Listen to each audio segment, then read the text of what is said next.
Nous allons lire Psaume chapitre 1, à partir du verset 1 et le verset 2.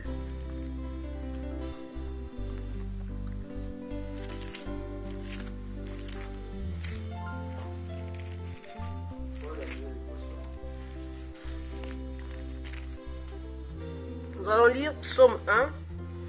Heureux l'homme qui ne marche pas selon le conseil des méchants, qui ne s'arrête pas sur la voie des pécheurs et qui ne s'assied pas en compagnie des moqueurs, mais qui trouve son plaisir dans la loi de l'Éternel et qui la médite jour et nuit. Verset 3. Il est comme un arbre planté près d'un courant d'eau qui donne son fruit en sa saison et dont le feuillage ne se flétrit point. Tout ce qu'il fait lui réussit.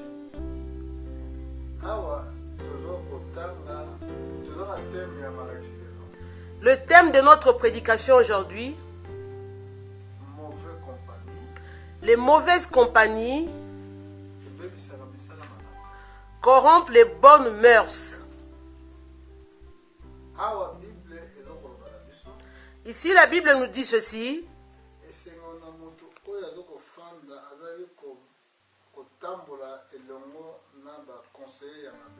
Heureux l'homme qui ne marche pas selon les conseils des méchants.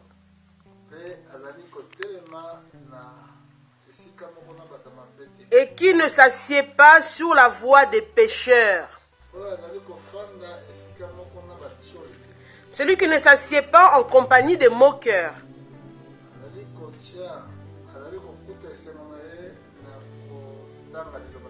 Mais qui trouve son plaisir dans la loi de l'Éternel. Et qui médite cette loi jour et nuit. Cet homme est comme un arbre planté près d'un courant d'eau qui donne son fruit en sa saison. Et son feuillage ne se flétrit point. Tout ce qu'il fait lui réussit. C'est très important. Quelle est la personne qui ne marche pas en compagnie des moqueurs? C'est seulement la personne qui connaît Dieu. Comme la personne connaît Dieu, comme la personne sait faire la différence entre le bien et le mal, donc cette personne-là marchera dans la crainte de Dieu.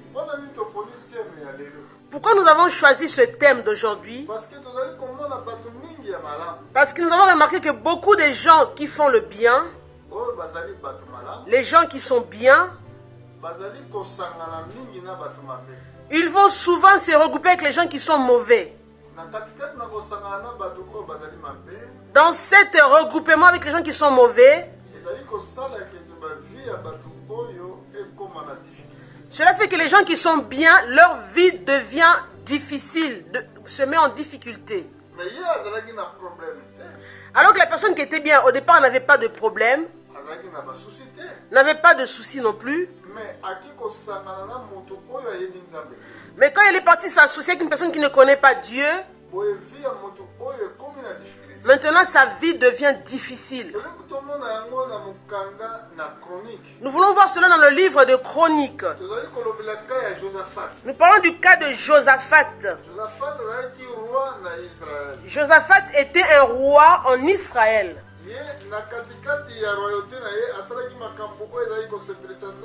Dans sa royauté, pendant son royaume, il avait fait des choses qui plaisaient à Dieu. Il avait enlevé, c'est-à-dire enlevé tous les dieux, les dieux qui étaient mauvais en Israël, les idoles. Il avait fait que tout Israël tourne son regard vers Dieu. Alors Dieu avait beaucoup aimé Josaphat. Mais il y avait aussi un autre roi en Israël. C'est quand on parle du royaume de Juda, avec le royaume d'Israël, c'était deux royaumes différents. Ils étaient séparés, ces royaumes-là. À cause du péché de Salomon. Le péché que Salomon avait commis, il avait été épouser les femmes étrangères. Quand ces femmes sont arrivées chez Salomon, c'était des femmes qui ne priaient pas le Dieu d'Israël. C'est des femmes qui priaient les dieux étrangers. Alors Salomon, pour plaire à ces femmes,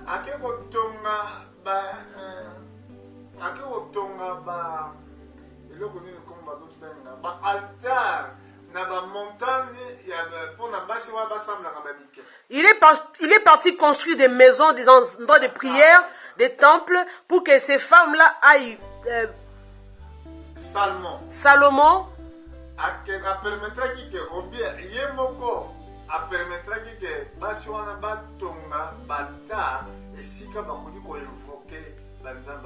Salomon avait permis à ces femmes de construire, c'est-à-dire des endroits où ces femmes pouvaient commencer à invoquer leur faux Dieu. Donc, Dieu avait envoyé qu'on puisse détruire toutes ces choses.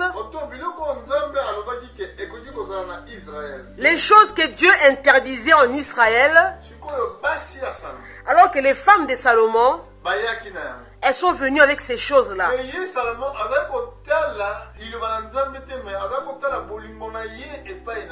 Mais lui-même, Salomon, il ne regardait pas ce que Dieu avait dit, mais il regardait son amour envers ces femmes.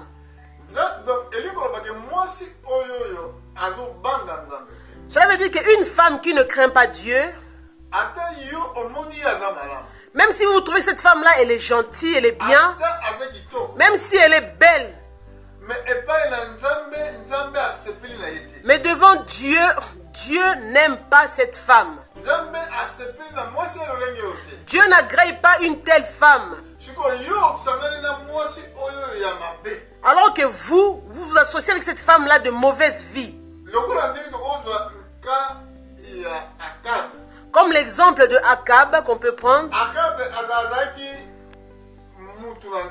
Akab, c'était un homme de Dieu. Il priait le Dieu d'Israël. Il était un des nations dans la patrie d'Israël. Mais il est parti prendre une femme étrangère qui ne craignait pas Dieu. Cette femme s'appelait Jézabel. Cette femme voulait s'opposer à la parole de Dieu. La même chose que Salomon avait fait. Les femmes que Salomon avait pris pour femmes, ces femmes-là s'opposaient à la parole de Dieu.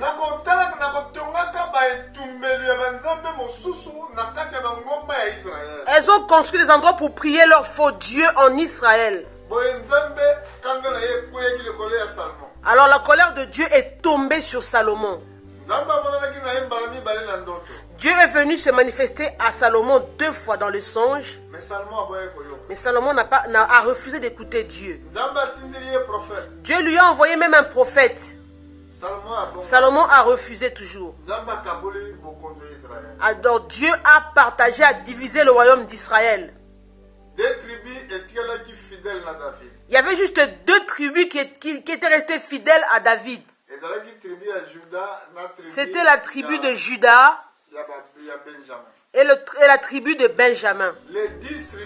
Les 10 autres tribus étaient divisées. Dans ces tribus qui étaient divisées, elles sont parties maintenant faire une capitale à eux.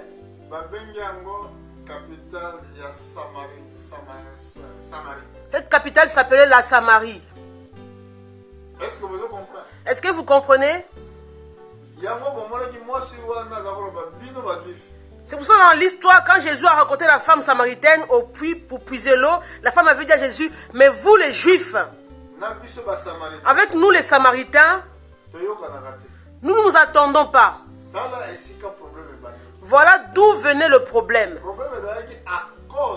C'était à cause de Salomon que Dieu avait divisé ses royaumes. Maintenant, le roi Josaphat, c'était un roi aux côtés de la tribu de David. C'est dans cette tribu-là là où on obéissait Dieu. Parce que quand ces tribus se sont divisées, cela veut dire que la tribu de Lévi, il y a des Lévis qui sont passés dans des tribus qui étaient divisées. 10 étaient partis. Mais ils n'ont pas trouvé un lieu où adorer leur Dieu. Parce que les Lévis, c'est eux qui travaillaient pour Dieu dans le temple. Beaucoup de Lévis, maintenant, ils sont retournés maintenant à Jérusalem. C'est là où ils pouvaient servir leur Dieu. Mais par contre, mais là où les 10 tribus étaient parties maintenant en division, ils sont partis s'allier avec les gens qui priaient les faux dieux. Alors Dieu n'aimait plus ces tribus-là. Dieu n'agréait plus ces tribus-là. Comme Dieu n'agréait plus ces tribus, ici nous voyons dans le livre de 1 Chronique, 2 Chroniques, 2 Chroniques 18.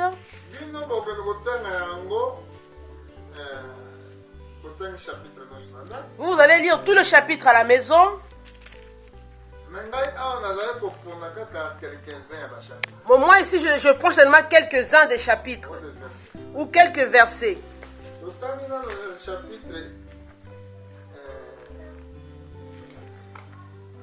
Nous voulons lire d'abord le chapitre 18. Nous commençons au verset 1. Josaphat eut en abondance des richesses et de la gloire, et il s'allia par mariage avec Akab. Au bout de quelques années, il descendit auprès d'Akab à Samarie, et Akab tua pour lui et pour le peuple qui était avec lui un grand nombre de brebis et de bœufs, et il le sollicita de monter à Ramoth en Galade. Akab, roi d'Israël, dit à Josaphat, roi de Juda, veux-tu venir avec moi à Ramoth en Galade? Josaphat lui répondit, moi comme toi et mon peuple comme ton peuple, nous irons l'attaquer avec toi. Puis Josaphat dit au roi d'Israël, consulte maintenant, je te prie, la parole de l'Éternel. Le roi d'Israël assembla les prophètes au nombre de 400 et leur dit, irons-nous attaquer Ramoth en Galade ou dois-je y renoncer? Et ils répondirent, monte, et Dieu la livrera entre les mains du roi. Mais Josaphat dit, n'y a-t-il plus ici aucun prophète de l'Éternel par qui nous puissions le consulter? Le roi d'Israël répondit à Josaphat, il y a encore un homme par qui l'on pourrait consulter l'Éternel, mais je le hais, car il ne me prophétise rien de bon. Il ne prophétise jamais que du mal. C'est Michée, fils de Jimla. Et Josaphat dit que le roi ne parle pas ainsi. Alors le roi d'Israël appela un eunuque et dit, fais venir tout de suite Michée, fils de Jimla. Le roi d'Israël et Josaphat, roi de Juda, étaient assis chacun sur son trône, revêtus de leurs habits royaux. Ils étaient assis dans la place à l'entrée de la porte de Samarie. Et tous les prophètes prophétisaient devant eux. Sédécias, fils de Canana, s'était fait des cornes de fer et il dit, ainsi parle l'Éternel, avec ces cornes tu frapperas les Syriens jusqu'à les détruire. Et tous les prophètes prophétisèrent de même, en disant, monte à Ramoth en Galade, tu auras du succès, et l'Éternel la livrera entre les mains du roi. Le messager qui était allé appeler Michée lui parla ainsi, voici le prophète d'un commun accord prophétise de bien au roi.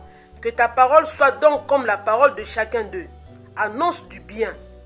Michée répondit, l'Éternel est vivant, j'annoncerai ce que dira mon Dieu. Lorsqu'il fut arrivé auprès du roi, le roi lui dit, Michée, irons-nous attaquer Ramoth en Galade ou dois-je y renoncer? Il répondit, montez, vous aurez du succès, et ils seront livrés entre vos mains. Et le roi lui dit, combien de fois me faudra-t-il te faire jurer de me dire que la vérité au nom de l'Éternel? Michée répondit, je vois tout Israël dispersé sur les montagnes comme des brebis qui n'ont point de berger. Et l'Éternel dit, ces gens n'ont point de maître et que chacun retourne en paix dans sa maison. Le roi d'Israël dit à Josaphat, ne te l'ai-je pas dit?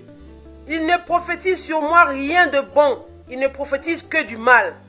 Et Michée dit, écoutez donc la parole de l'Éternel. J'ai vu l'Éternel assis sur son trône, et toute l'armée des cieux se tenant à sa droite et à sa gauche. Et l'Éternel dit, qui séduira Akab, roi d'Israël, pour qu'il monte à Ramoth en Galade et qu'il y périsse? Ils répondirent, l'un d'une manière, l'autre d'une autre. Et un esprit vint se présenter devant l'Éternel et dit, moi je le séduirai. L'Éternel lui dit, comment? Je sortirai, répondit-il, et je serai un esprit de mensonge dans la bouche de tous ses prophètes. L'Éternel dit, tu le séduiras et tu en viendras au bout.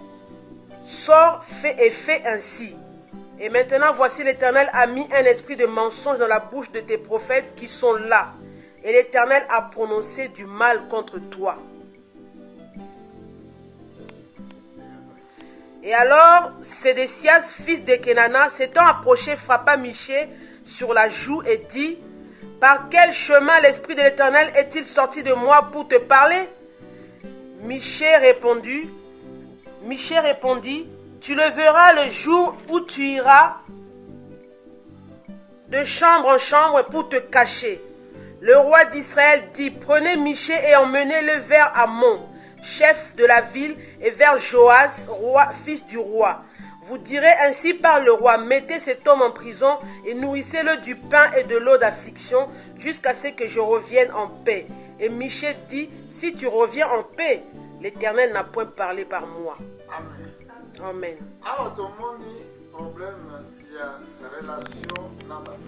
Ici, on a vu un problème de relation avec des mauvaises personnes.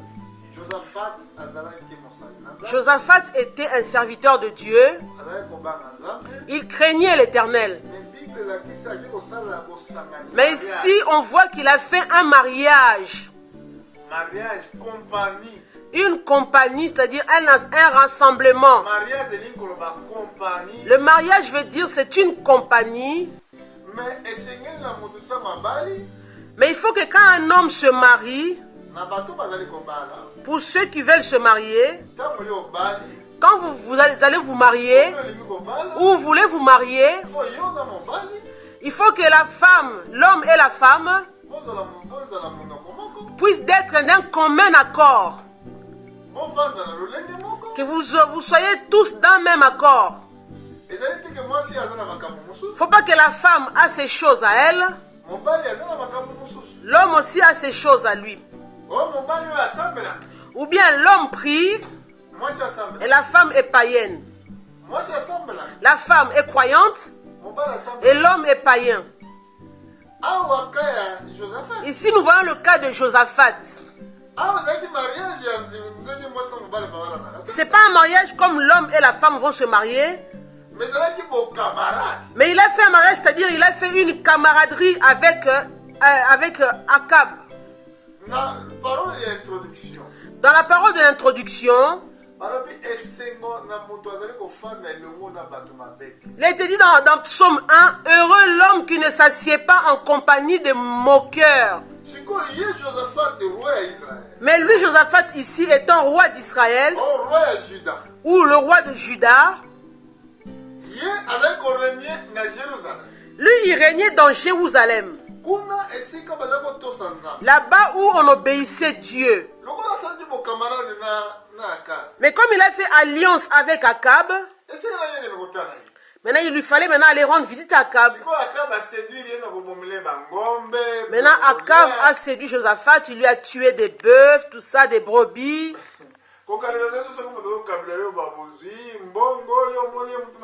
Ne croyez pas que quand un homme ou une personne vous donne des biens, de l'argent, vous croyez que c'est une bonne personne. C'est aujourd'hui, les hommes aiment ça maintenant aujourd'hui. C'est comme ça que les pays d'Afrique pensent. Je m'adresse aux gens qui dirigent l'Afrique. Vous croyez qu'on vous donne beaucoup d'argent parce que ceux qui ont beaucoup d'argent, ils vous donnent de l'argent. Vous êtes séduits en disant que ils sont gentils, ils veulent nous aider. Mais regardez le cas de Josaphat ici. C'est la même chose. On lui a tué des brebis. On a fait une grande fête. Il s'est assis dans la chaise de royauté. Maintenant, on est venu lui proposer une proposition de piège. Akab dit à Josaphat, j'ai envie de partir pour aller faire la guerre. Guerre avec les Syriens.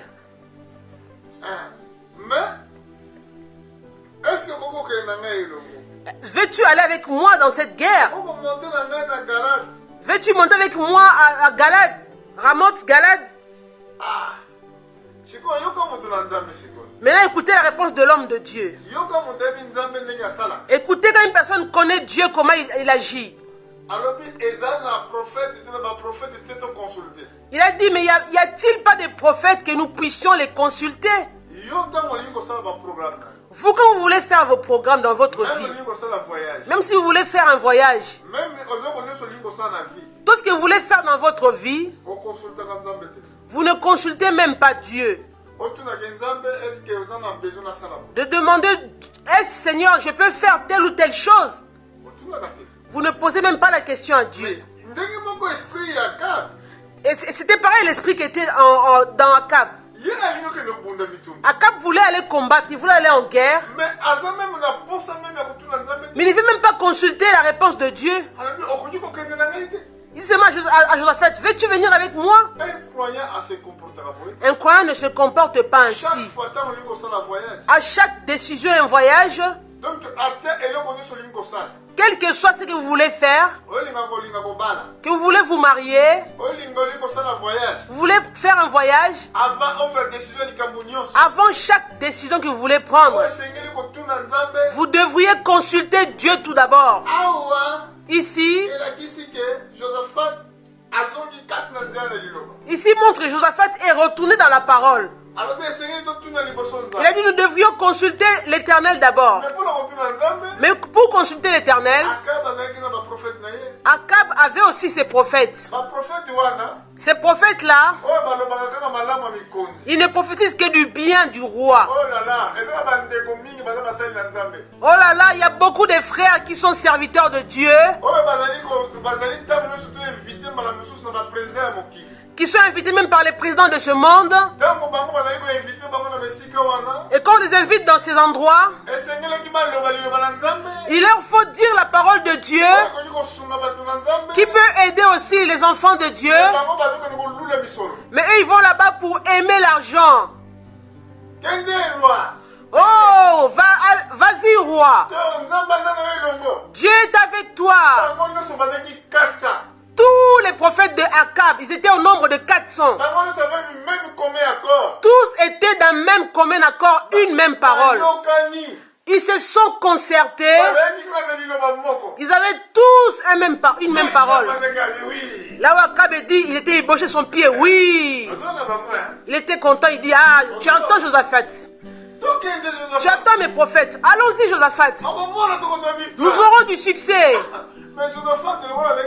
Josaphat, comme il était un choisi de Dieu, il a dit non. Il dit comment c'est possible? Tous les prophètes ont un même langage. Tous les nombres. 400, tous un même langage. C'est pas normal.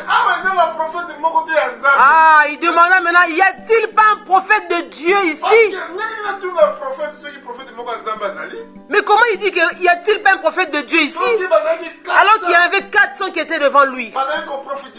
Il prophétisait en plus. Aujourd'hui dans ce monde, il y a beaucoup de faux prophètes. Voilà, parmi les 400, Il n'y en avait que un qui était vrai parmi 400 prophètes. Maintenant, le vrai prophète là, il était haï d'Akab. Akab n'aime seulement les personnes qui disent du bien de lui. Il y a beaucoup de gens dans les églises. Ils n'aiment qu'on dise seulement du bien sur eux. Si le pasteur prêche, doit seulement le louer.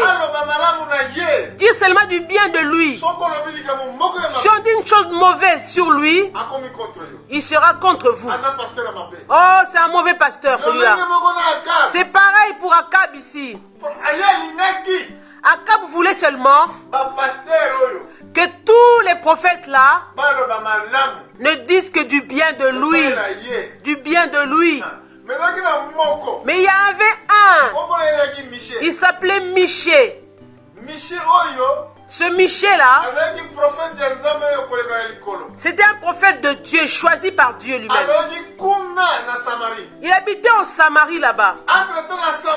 Alors qu'en Samarie, tous les gens avaient oublié Dieu en Samarie. Tous les gens priaient les idoles. Tous priaient des faux dieux. Tous les prophètes prophétisaient avec des mensonges. C'était le seul qui était resté qui prophétisait le Dieu. Il était resté avec la vraie parole. C'est pareil aujourd'hui que Dieu travaille. Dieu ramène ceux qui étaient avant. Il les ramène encore aujourd'hui. Vous verrez que là où il y a la vraie parole, il n'y a personne. Là où il y a les mensonges, une foule de personnes est remplie. Il y a des hommes intelligents, des intellectuels et ceux qui ne sont pas intelligents sont remplis là-dedans. Mais Akab a dit à Josaphat, il y a un prophète mais je ne l'aime pas. Je le hais, je ne l'aime pas. Je ne l'aime pas du tout. Josaphat a dit, non roi, ne dis pas ainsi. Ne dis pas comme cela roi. Allez chercher ce prophète là. Celui qui est parti chercher Miché, il a dit ceci à Miché. Nous sommes tous concertés, Miché. Tu entends? Il y a des pasteurs qui prennent l'argent. Je m'adresse à vous, oui. Ils ont déjà pris l'argent. Déjà corrompus, ils ont pris l'argent. L'homme a dit à Michel, on s'est tous concertés. Tous, on a une même parole. Donc toi aussi, comme tu es là, quand tu viendras devant le roi Akab, tu diras le même langage que nous. Est-ce que c'est toi qui parleras ou c'est Dieu qui va parler au travers du prophète? Écoutez, homme de Dieu. Michel lui répondit, je ne dirai que ce que Dieu veut que je dise. Un vrai serviteur, il n'est pas là pour agréer les hommes. Il n'est là que pour dire ce que Dieu lui dit de dire. C'est ça que Michel a dit à cette personne-là. Quand il est arrivé devant eux, ils ont dit à Michel, allez Michel, parle maintenant. Nous voulons aller à Ramoth Galad. Est-ce que si nous allons là-bas, aurions-nous la victoire? Michel a dit oui, allez-y, vous aurez du succès. Mais quand il a dit cela, et personne ne l'avait cru. Il a dit, vous voyez maintenant, je vous avais dit ça. Il dit rien de bon quand il parle de moi.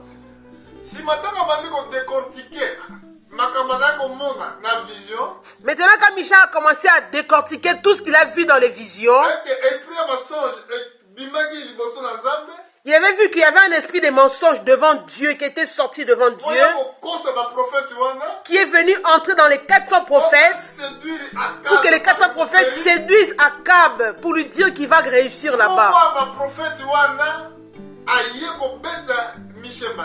Maintenant, l'un des prophètes est venu maintenant gifler la joue de Michée. Maintenant, voyez, vous les bien-aimés qui souffrez, vous les serviteurs qui souffrez dans les villages, là où se trouvent les guerres, là où il y a la souffrance, persévérez, Dieu ne vous a pas abandonné. Dieu n'abandonne jamais ses serviteurs. Tous ceux qui veulent vivre comme des justes vont souffrir sur cette terre. Regardez, Michée a été giflé alors qu'il n'a rien commis de mal. Il disait seulement ce qu'il a vu en vision. Et puis c'est lui seul qui avait la vérité, le prophète Michée. Les quatre sont autres étaient des faux prophètes.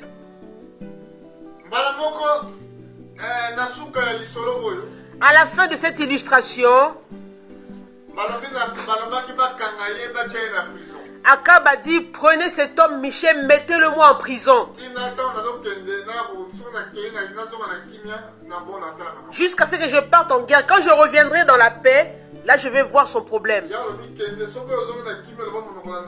Michée a dit, pars, mais si tu reviens en paix, si tu reviens en paix, là Dieu n'a pas parlé dans ma bouche. Quand ils sont partis effectivement,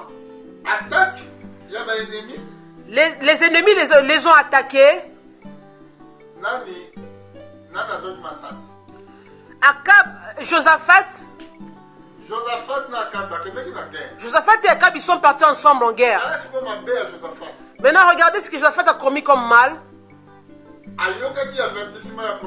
Il n'a pas écouté l'avertissement du prophète Michée.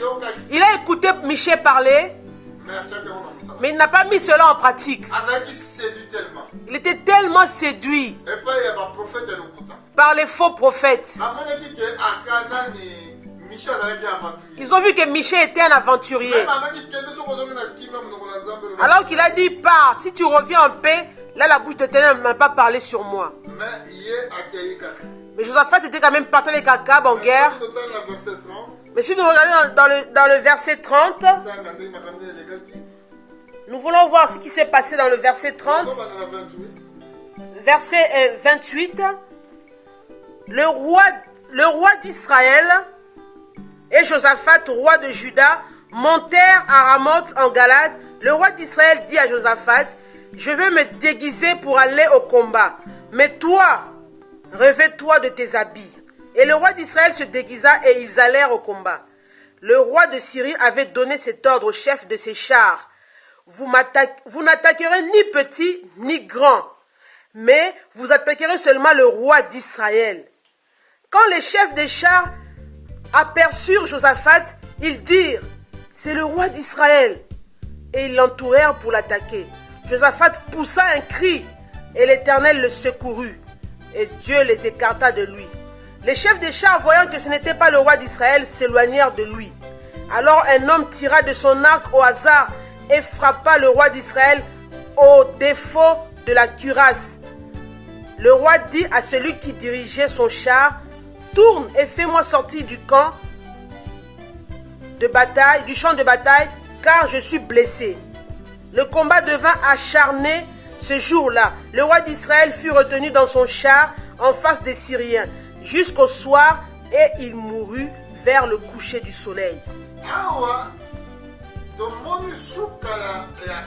Ici nous voyons la fin d'Akab.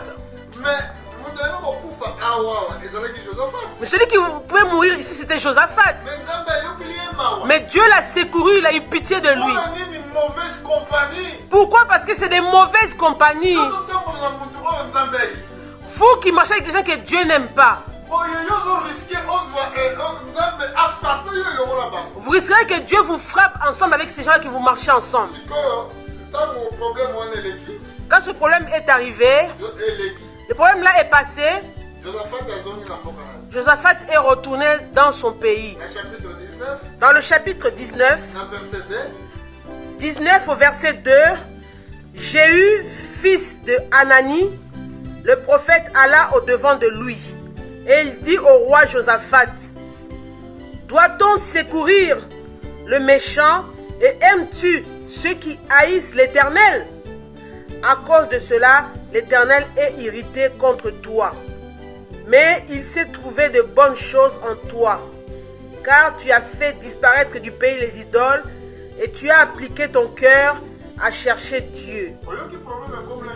Vous avez vu ce qui est arrivé à Josaphat? Dieu était irrité contre Josaphat. Pourquoi? Est-ce que Josaphat avait commis quelque chose de mal? Non. C'était son ami de compagnie, avec qui il était devenu un camaraderie ensemble, que Dieu avait haï. Comment vous qui vous dites une femme mariée, vos amis c'est des femmes prostituées?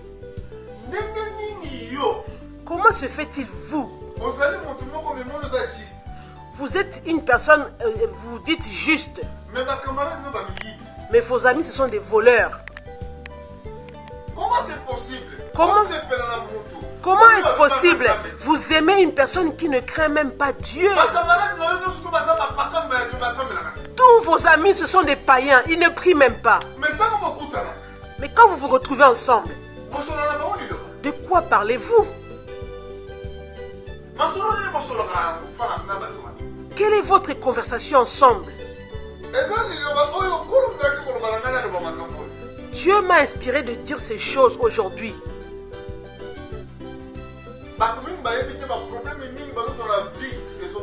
Beaucoup de gens ne savent pas qu'il y a plein de problèmes dans leur vie. Ces problèmes, d'où viennent-ils?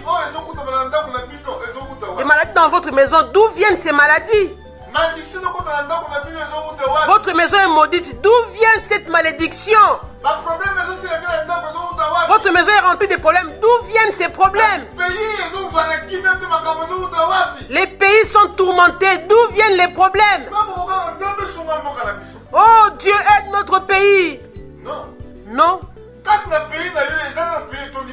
Dans votre pays, c'est un pays rempli de sorciers, rempli de magiciens, rempli de mauvaises choses. Comment est-ce possible que Dieu terminera les problèmes dans votre pays? Les problèmes terminent dans votre pays seulement si Dieu extermine tous les méchants. Ça, Dieu nous a promis le royaume des milléniums. Dans ce royaume-là, aucun méchant n'entrera. Eh bien, les justes hériteront le pays. Les méchants seront exterminés. Ils seront retranchés. Les Écritures déclarent cela. Ici, le prophèt Jéhu est venu poser la question à Josaphat. Doit-on secourir le méchant?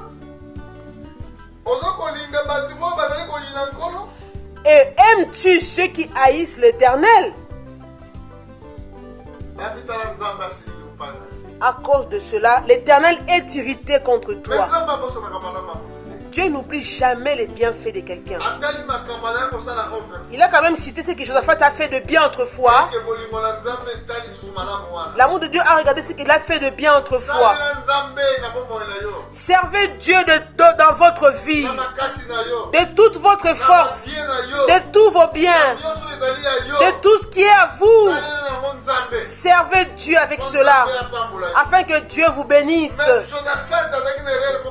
Josaphat a commis une erreur très grave. C'est ça qui a cherché sa mort. Pour terminer, nous voulons voir encore une chose. Au chapitre 20, le même livre.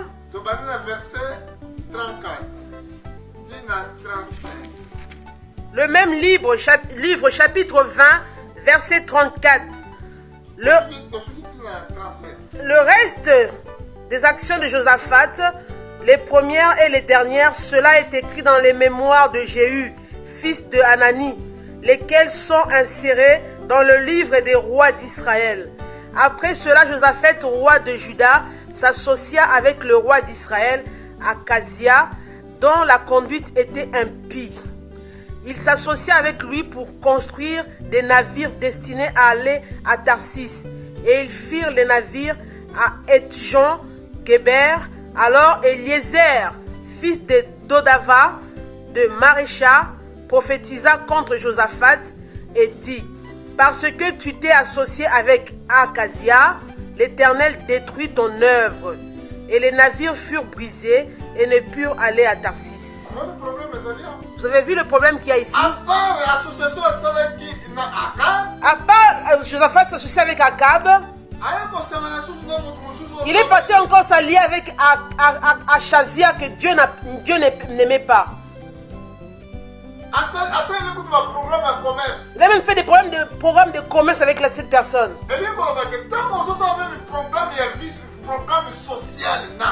Même si vous voulez faire un programme social,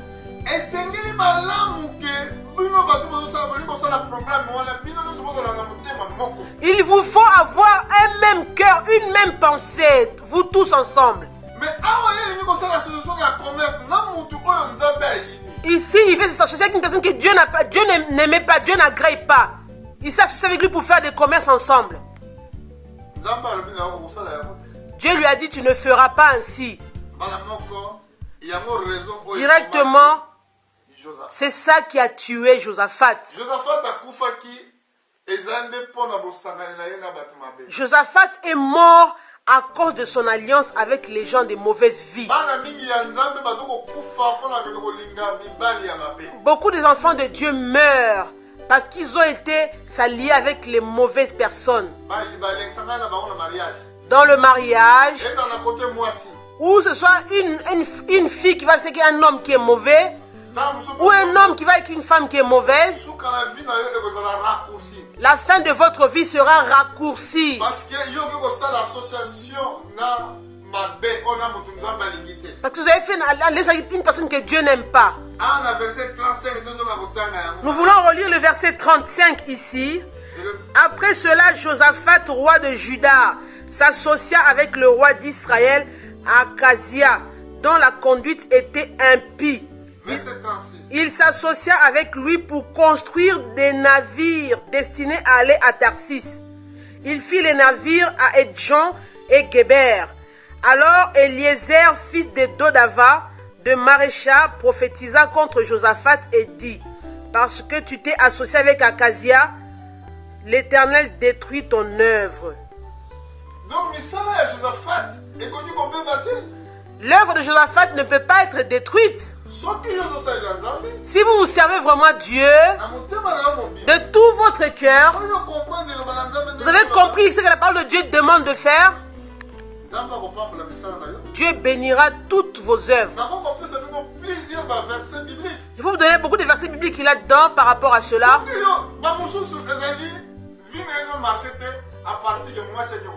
Il y a des gens aussi, leur vie ne marche pas à partir de la femme qu'il a été épousée. Il était bien avant le monsieur. Mais quand il est parti seulement épouser cette femme-là, cette femme qui a de mauvaises vies, l'homme devient, son commerce tombe. Ses usines tombent.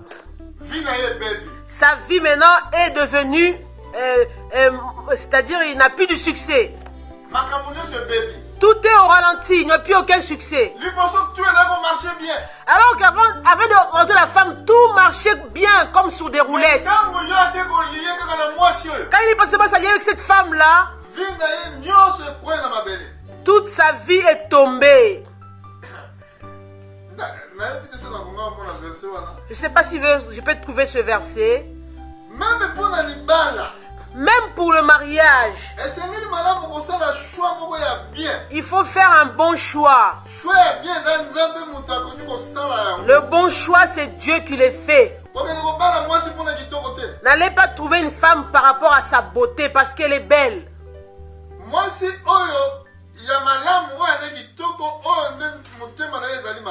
Une bonne femme, qu'on peut dire cette femme est belle, c'est une femme qui a un cœur pur. qui a un bon cœur. mwasi oyo abongoli motema. Une femme qui s'est convertie. Mobali malamu oyo mpe ayambi Yesu abongoli motema. Un homme bon, c'est aussi un homme qui s'est converti, qui a reçu Jésus dans sa vie. Mais soki okoki kobala mwasi kaka mpona kitoko ya nzoto. Mais si vous allez trouver une femme à cause de sa beauté, de son corps, Mais nzambe azali kotala liboso tala kotala na kati. Dieu ne regarde pas le corps ni la beauté, mais Dieu regarde l'intérieur. Mwasi oyo malamu Une bonne femme, aza mwasi oyo na kati ya bongwani. c'est une femme qui s'est convertie dans son cœur. Tala yango na mokanda na Proverbe chapitre Proverbe 30, on voit cette 31, femme. verset 30. Dans le livre de Proverbe 31, on voit cette femme-là.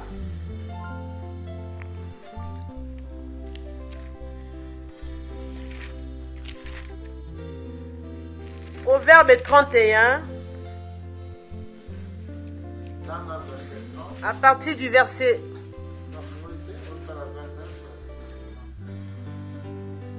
Proverbe 31, à partir du verset 29. Plusieurs filles ont une conduite vertueuse, mais toi, tu les surpasses toutes. La grâce est trompeuse et la beauté est vaine. La femme qui craint l'Éternel est celle qui sera louée. Récompensez-la du fruit de son travail et qu'on porte ses œuvres la loue. Mwasi oyo azali kobanga nzambe. La femme qui craint l'Éternel, Ye wana nde nzambe azali koluwe. c'est la femme là que Dieu loue. Soki nzambe oyo okuti mwasi oyo azobanga nzambe. Si vous trouvez la femme qui craint l'Éternel, Ozwi recherche. c'est une grande richesse pour vous. Opambolami. Vous êtes un homme béni. Parce que Bible lobi nyonso oyo juste azali kosala. Elle me dit tout ce que le juste fait Ezali koreçu. lui réussit. Tozongi na puissance mpona kosuka. C'est la psaume 1 là où nous étions. Donc na puissance balobi tous oyo juste asalaka. Il est dit tout ce que le juste fait Ezali koreçu. lui réussit. Soki olobi koza juste. Si vous vous dites juste, Ozotambola na bamiyibi. vous marchez avec les voleurs, Ozotambola na bato mabe. avec des gens de mauvaise vie.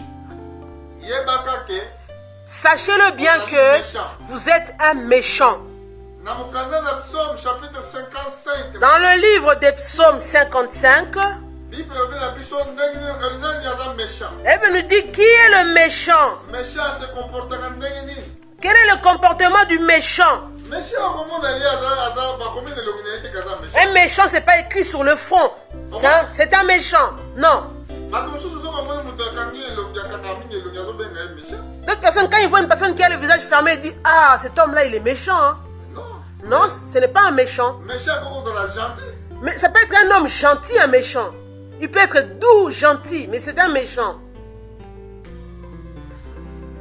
Na chapitre 50 na livre ya psaume. Psaume 50. Soki totali na verset 16. Psaume 50. Totala caractéristique ya Nous baméchant. voulons voir les caractéristiques de méchant. Au verset 16. Et Dieu dit aux méchants, quoi donc?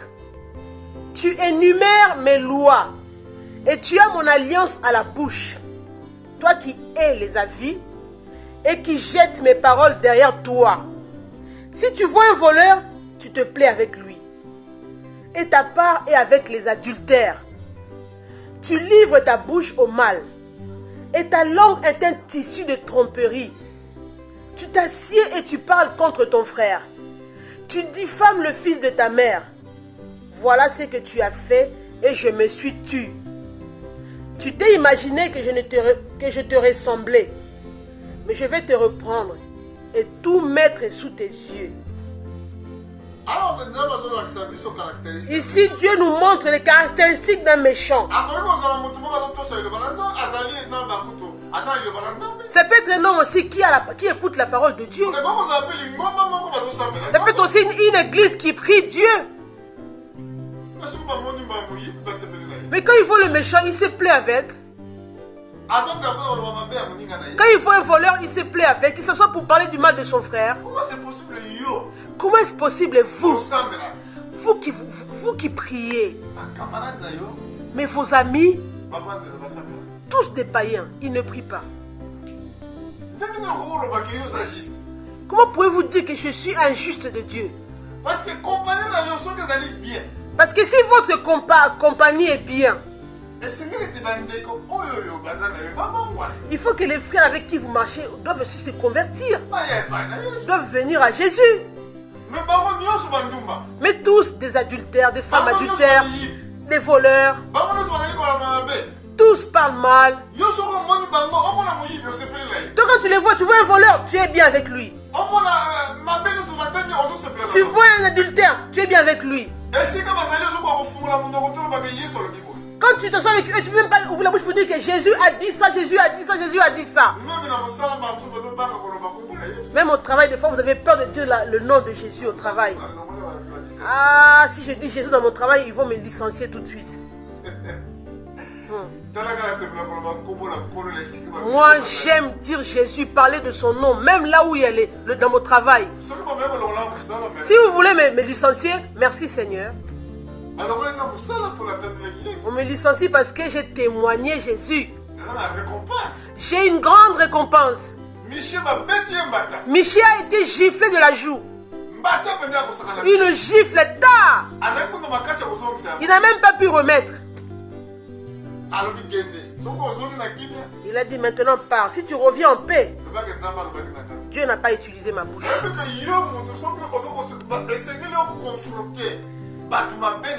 Vous devriez confronter les mauvaises personnes dans leur mauvaise façon de faire.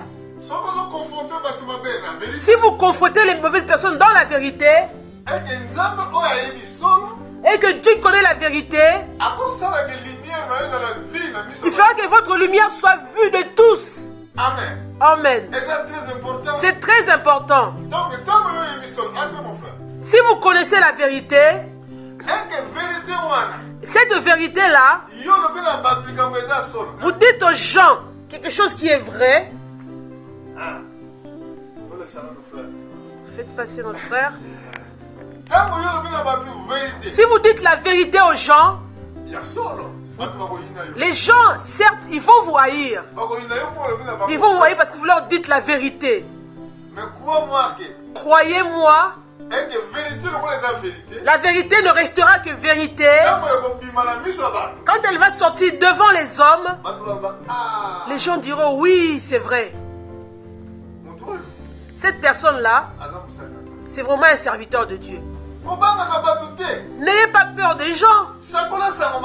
Témoignez Jésus. Même au travail. Même si on vous hait, on vous haït. Même si on vous dit, hé, attention, c'est trop. Parce qu'il y a des frères. Quand il est devant les gens pour parler de Dieu, comme ces gens-là devant qui il est, ce sont des intellectuels. Ils croient qu'ils sont intellectuels. Moi, je ne les vois pas intellectuels. La preuve en est, pourquoi ils ne sont pas intellectuels? Pourquoi vous, un homme normal, vous avez mis un costume, vous avez des diplomates, des sacs de diplomates, une belle voiture devant la maison, vous allez voter dans une assemblée nationale que deux hommes peuvent se marier. Cette chose-là, même un singe, une gorille ne peut pas faire ça. Mais toi, vous dites vous intellectuel. Qu'est-ce que le mot intellectuel? Celui qui travaille dans l'intellect. L'intellect qui est dans l'homme, c'est ça que Dieu lui-même a mis dans l'homme. Mais la Bible dit le commencement.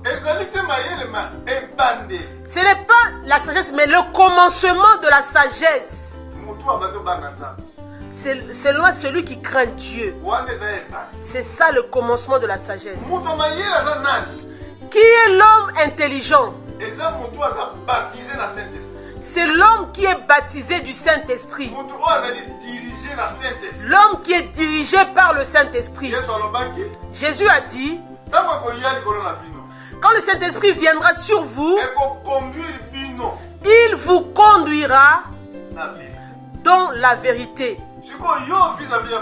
Maintenant, vous, devant ces gens que vous voulez prêcher, vous avez peur, effrayé. Oh, si je dis seulement Jésus ici, si je dis seulement le nom de Jésus, je vais être haï de tous ces gens. C'est une fierté de dire Jésus devant les gens qui ne connaissent pas Dieu. Prêche-leur la parole de Dieu.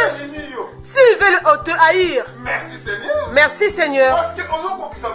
Parce que vous accomplissez la parole de Dieu. Et me dit, on vous haïra à cause de mon nom. À cause du nom de Jésus, on doit vous haïr. Mais si on ne vous haït pas, c'est que vous n'avez pas fait l'expérience avec Dieu. Akab, comme nous l'avons vu, c'était un homme haï de Dieu. Mais Josaphat, il est parti s'allier avec lui. Pourquoi? Alors que Dieu l'avait déjà haï. Si tu veux te mettre la camaraderie avec lui, qu'est-ce que tu cherches d'autre? Eh bien, dit tout ce que le juste fait, lui réussit. Dans Deutéronome 28, il dit, si vous écoutez attentivement ma parole, vous mettez tout en pratique, Dieu vous élèvera. Parmi toutes les nations, vous ne serez pas un petit homme. Je ne sais pas si vous connaissez ce verset.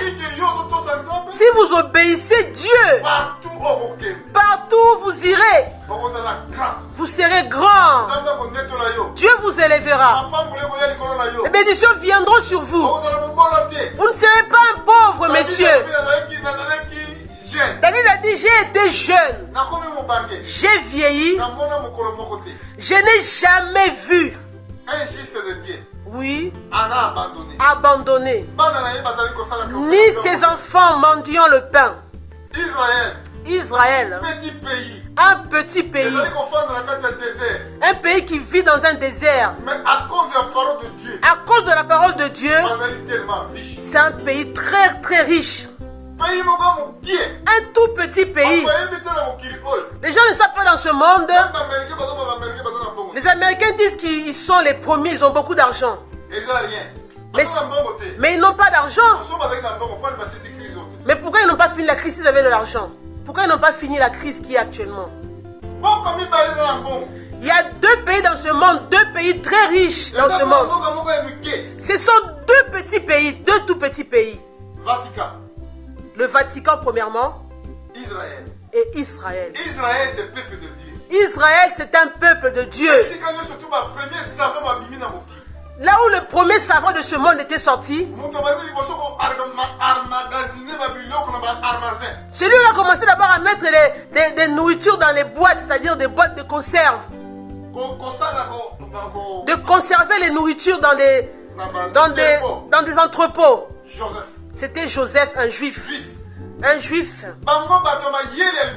C'est eux les premiers savants sur la terre. Parce qu'ils leur ont donné l'intelligence. Leur pays, c'est même un désert, Israël. Mais ils sont remplis de richesses. Les hommes qui s'opposent à eux sont juste à côté. Les Palestiniens, ils sont dans la même terre. Alléluia. Ils s'habitent tous ensemble. Même territoire. Là, cette terre-là, c'est la même terre que les Palestiniens occupent. Mais là-bas, c'est la disette. Vous avez vu comment Dieu fait les choses? Si un homme craint Dieu, Dieu va le bénir. Pour aujourd'hui, nous arrêtons là. Que Dieu vous bénisse. Ceux qui n'ont pas eu le temps d'écouter cette prédication, les titres de cette prédication, les mauvaises compagnies, vous allez voir cela sur Internet. Que Dieu vous bénisse.